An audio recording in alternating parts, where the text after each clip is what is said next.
ஷேக் அப்துல் ரஷீத். காஷ்மீர் மக்களோட வார்த்தைகள்ல சொல்லணும்னா இன்ஜினியர் ரஷீத். டெல்லி திகார் சிறையில இருந்தபடியே நடந்து முடிந்த மக்களவை தேர்தல்ல பாரமுல்லா தொகுதியை ஜெயிச்சு அதிர்ச்சி கொடுத்த ரஷீத் இப்போ சட்டப்பேரவை தேர்தலுக்காக பெயில் வாங்கி வெளியே வந்திருக்கிறது.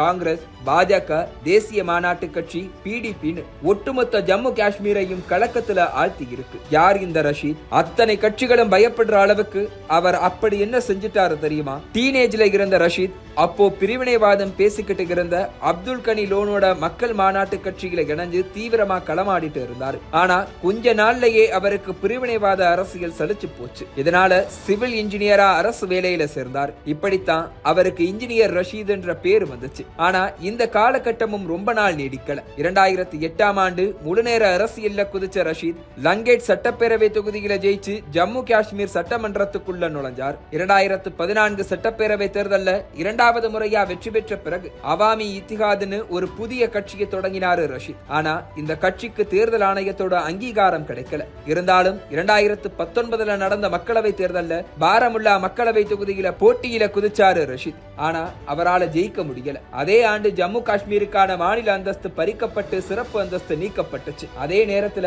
பிரிவினைவாதிகளுக்கு நிதி உதவி செய்ததா ஊப்பா சட்டத்துல கைது செய்யப்பட்டு திகார் சிறையில அடைக்கப்பட்டாரு ரஷீத். ஆனா பிரச்சார காலங்கள்ல தன்னோட தொகுதியோட நிற்காம ஒட்டுமொத்த காஷ்மீருக்கான குரலா நின்னதும் அரசு அதிகாரிகளோட மோத வேண்டிய சூழல் வரும்போதும் பின்வாங்காம இருந்ததும் அவருடைய பிம்பத்தை காஷ்மீர் பள்ளத்தாக்குல உயர்த்தி நிறுத்துச்சு. இந்த நம்பிக்கையினால சிறையில இருந்தபடியே 2024 மக்களவை தேர்தல்ல மறுபடியும் களமிறங்கினாரு ரஷீத். அவருக்காக அப்ரார், அசுரார்னு அவருடைய 2 மகன்களும் களத்துல இறங்கி பிரச்சாரம் செய்தாங்க. இதனால சிறையில இருந்தபடியே 4,72,000 வாக்குகளை வாங்கி வெற்றி பெற்றாரு ரஷீத். இதுல கவனிக்க வேண்டிய முக்கியமான விஷயம் என்னன்னா, ரஷீதை எதிர்த்து களமிறங்கின தேசிய மாநாட்டு கட்சி தலைவர் ஒமர் அப்துல்லாவால ரஷீத் வாங்கினதுல பாதி ஓட்டுக்களை கூட வாங்க முடியல. ஜம்மு காஷ்மீர்ல மொத்தம் இருந்த 5 தொகுதிகள்ல 2 தொகுதிகளை பாஜகவும் 2 தொகுதிகளை தேசிய மாநாட்டு கட்சிகளும் கைப்பற்ற ஒரு தொகுதியை கைப்பற்றி அதிர்ச்சி கொடுத்தாரு ரஷீத். அதுவும் சிறையில இருந்தபடியே அவர் வெற்றி பெற்றது யார் இந்த இன்ஜினியர் ரஷீத்னு ஒட்டுமொத்த இந்தியாவும் தேடி பார்க்க காரணமாச்சு. மக்களவை தேர்தல் வெற்றி கொடுத்த தைரியத்துல இப்போ சட்டப்பேரவை தேர்தல்ல 34 தொகுதிகள்ல அவாமி இத்திஹாத் கட்சி சார்பா வேட்பாளர்களை களமிறக்கி இருக்காரு ரஷீத். 2 முறை அவர் எம்எல்ஏவா இருந்த லங்கேட் தொகுதியில இந்த முறை அவரோட தம்பி குர்ஷித் அகமது ஷேக் போட்டியிடுறாரு.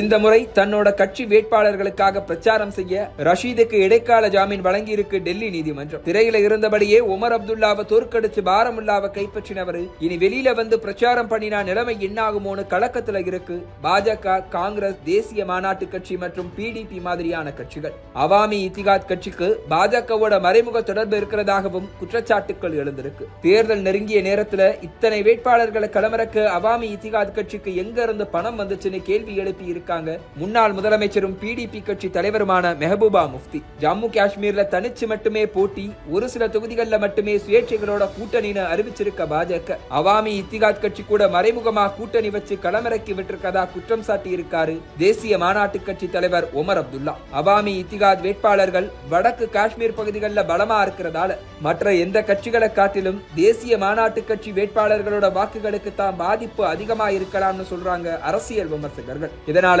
இந்தியா கூட்டணியே கலக்கத்துல இருக்கு. அவாமி இத்திஹாத் கட்சி உண்மையாவே பாஜகவோட பி டீமா? ரஷீதுடைய வருகை இந்தியா கூட்டணி மற்றும் பிடிபி கட்சிகளோட வாக்குகளை பாதிக்குமான்னு தேர்தல் முடிவுகள் வெளிவந்தா தான் தெரிஞ்சுக்க முடியும்.